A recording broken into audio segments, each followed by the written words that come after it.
He was in the shot for like 5 seconds. Hello everybody, welcome to my channel. My name is King Noosme. How about in this video we make a deal? I promised I'm not a ghost.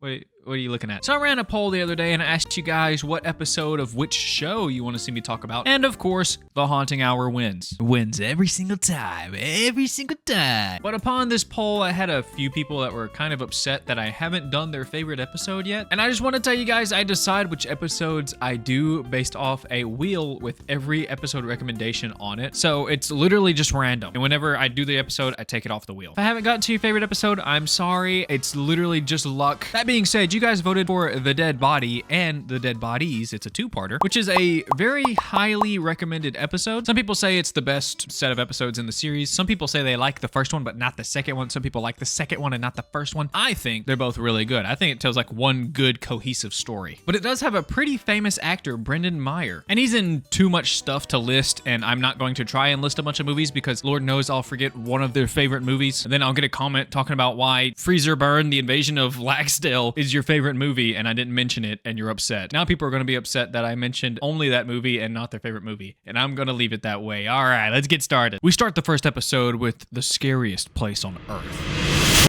High school.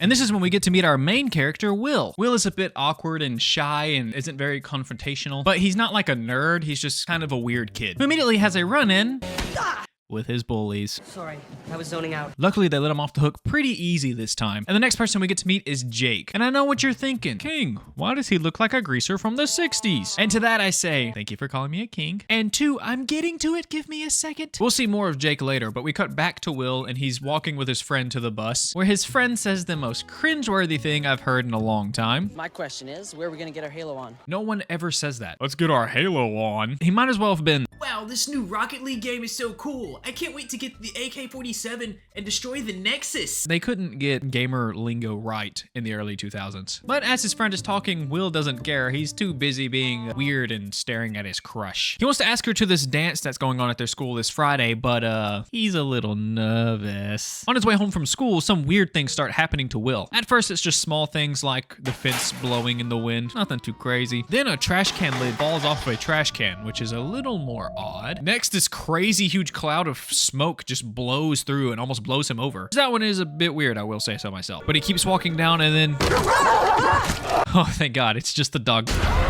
Oh, never mind, it was his bullies. They just wanted to pick on him, scare him a little bit, then run away like dorks. And as Will is trying to regain his composure, we get to see a pair of Converse in front of him. And he looks up and this is when he meets Jake. Okay, pause. So this is the first time we get to hear the names of the bullies. And their names are... Travis and Chang? Excuse me, Travis and Chang? Yeah, Travis and Chang. Okay, I heard you right. So they're Travis and Chang, and someone said Travis's name earlier, so it's this guy. So that must mean that this guy's name is Chang. Does anybody see an issue with this? Jake asks Will why he continues to let the boys push him over, and Will feels like he can't do anything. He's kind of helpless in that situation. But Jake tells him, They won't leave you alone unless you make them. The next day at school, Will finally gains the courage to talk to Anna. And when he finally goes up to talk to her, he... God, you scared me. Oh, maybe he can keep his cool around her. Is there something you want? No. God damn it, Will. After he rambles to Anna for a little bit, Travis spills his water on Will. And this is when Will finally admits that, Just once, I wish I could get them back. and like clockwork, Jake suddenly shows up. Jake offers Will a favor for a favor. Jake will deal with the bullies for him if Will will give him a favor sometime in the future. Yeah, we have a deal. The next day, the class go on a field trip, and Will actually does a pretty decent job at talking to Anna. Well, that is until Travis comes along, and Will does kind of a nice thing and tells him, hey, you're holding poison ivy. And for some reason, Travis just doesn't like this. So he pushes Will down, and Will lands next to a dead body. Hey, that's the name of the episode. Anna runs to get the teacher while Travis tries to make Will touch the dead body, and Will almost does it until... Yes! It was Jake all along, and Will finally got his payback on the bullies. Well, Will is happy with the payback on the bullies, but Jake doesn't think it's enough. He thinks just 1 or 2 more scares and then they'll be even. Will then asks Jake why is he helping him so much, and Jake replies with, I don't like bullies. then they both agree to kick it up a notch. This is when we cut to Travis, who is by himself lost in the woods. When he starts to hear whispers coming from what sounds like everywhere, and rocks are suddenly falling all around him. The wind starts blowing really hard, and then Travis discovers that he's not alone. We then cut back to Will, and he's telling Anna about what him and Jake did. Jake? The new kid. She thinks it's kind of funny that he finally got payback on the bullies, and then he pops the important question. Anna, the spring fling. I know it's no big deal, but would you go with me? Let's go, baby. He did it. Let's go. Give him a round of applause, everybody. Round of applause. After she says yes, because of course she says yes. Look at this handsome devil right here. They hear Travis's screams echoing through the forest. And when they find him, he is cuddled up to a tree, crying. The next day, Travis doesn't come to school, and Anna wants to know what actually happened between them. Because according to Travis's mom, he's not coming back ever. And he tells Anna what he knows, which was the dead body prank that they pulled. And when he's explaining this, he says the name Jake Skinner. And this has the janitor's spidey senses tingling. He stops Will in the hall and says, Ain't no way you could have met Jake Skinner. Because Jake Skinner died in 1961. that's right, Jake looks like a greaser because he is a greaser. He died in 1961. And Will doesn't believe the janitor that he's dead until he finds a plaque in Jake's honor in the trophy case. And once again, Jake appears at the perfect time to freak Will out. Will asks Jake what he did to Travis, and Jake answers, What you told me. Kicked it up a notch. but now that Will knows what Jake really is, he tells him to stay away from him. But Jake likes pranking a little too much. But I'm having so much fun. Next, we get a scene of Chang working out in the gym alone, when balls and weights start falling off things and rolling past him. Scared, Chang grabs a football to protect himself, which is a dumb tactic, by the way. What if you miss? What are you going to do after you throw it? Is it like a distraction to punch him? Somebody else thinks this is a dumb tactic too, because he starts hearing laughter fill the room. And when he starts backing out of the room, he sees Jake standing in the hallway. And this is when we get one of the most cursed things I've ever seen come out of this show.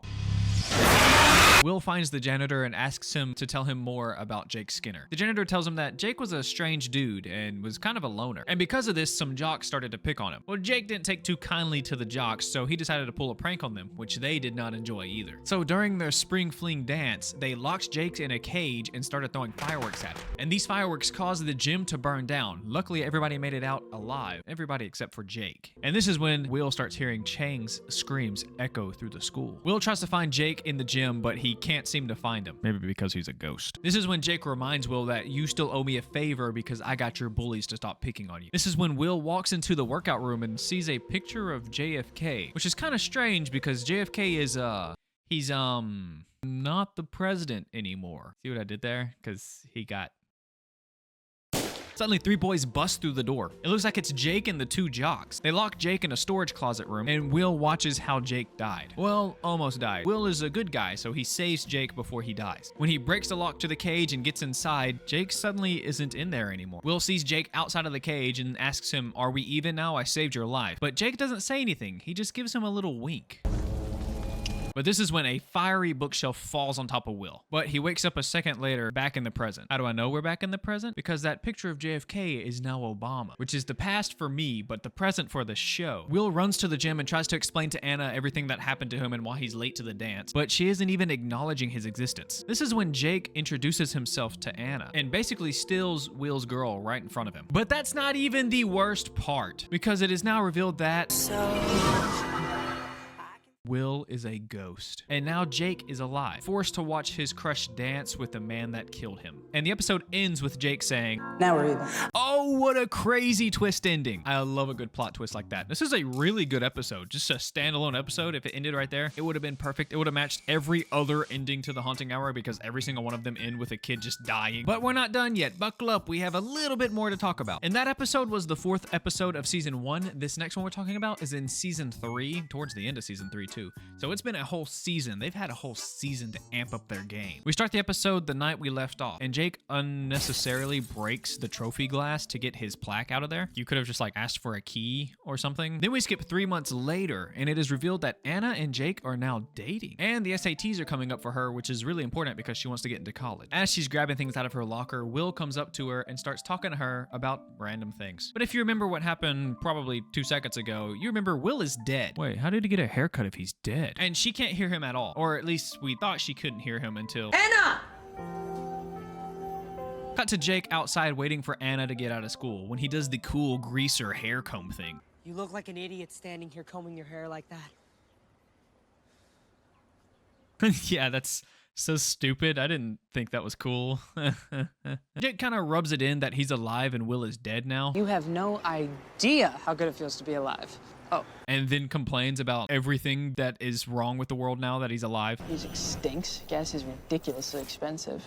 Oh, and what the heck is a blog? And also in this scene, we get to see that Will is starting to slowly fade away. Jake asks Anna out for the night, but she says no, she has to study for the SATs. And he tells her, You have the rest of your life to take tests. but she insists that the SATs are very important and you can't just, skip over these. And he doesn't like that she's turning him down. He's just being a big crybaby over it. It's one night. You'll survive one night without your girlfriend, I promise. Inside Anna's house, she grabs a book to start studying for the SATs. And when she sets it on the desk, she accidentally knocks over a yearbook that opens up to a page of a missing poster of Will. What happened to you, Will? This is when Will tells Anna everything that happened, but he's a ghost so she can't hear him. Everything he says is just a recap of the last episode. So if you're really interested, you could just rewind the video and then rewatch it. And oh my God, you got the recap. And this is when he says, He'll end up using you. before disappearing out of the room. We then cut to Jake's home, which is a mechanic shop, and Will confronts Jake about being a psycho. He says that Anna's gonna find out everything that happened to him soon, and she's gonna wanna leave you anyways. But Jake knows Anna's not gonna find out anytime soon, and then he rubs it in again that he's alive and Will is dead. This is so good. You want a bite? Oh, that was mean. Will and Jake then argue about if their favors were even, which they weren't, by the way, I want to point that out. 2 pranks equal a whole life of human being. No, that's not how that works. But Jake thinks that he's living a better life than Will, so he deserves life more than him. This is when we see Will starting to fade away again, and Jake tells him to just go towards the light. It's where you belong. And this pisses Will off, so he lunges at him, but he disappears before he can do anything. Suddenly, every car and tool in the shop start going crazy, but Jake isn't scared because he thinks it's Will. He's surprised that Will has good poltergeist skills, though. Didn't know you had those, poltergeist skills. That is until Jake starts seeing a black cloak dash across the room, revealing that it wasn't Will after all. Yes, Death is here to take Jake with him, but he can't take Jake if Jake is alive, so he grabs his arm. And everyone knows what happens if Death touches you. You die.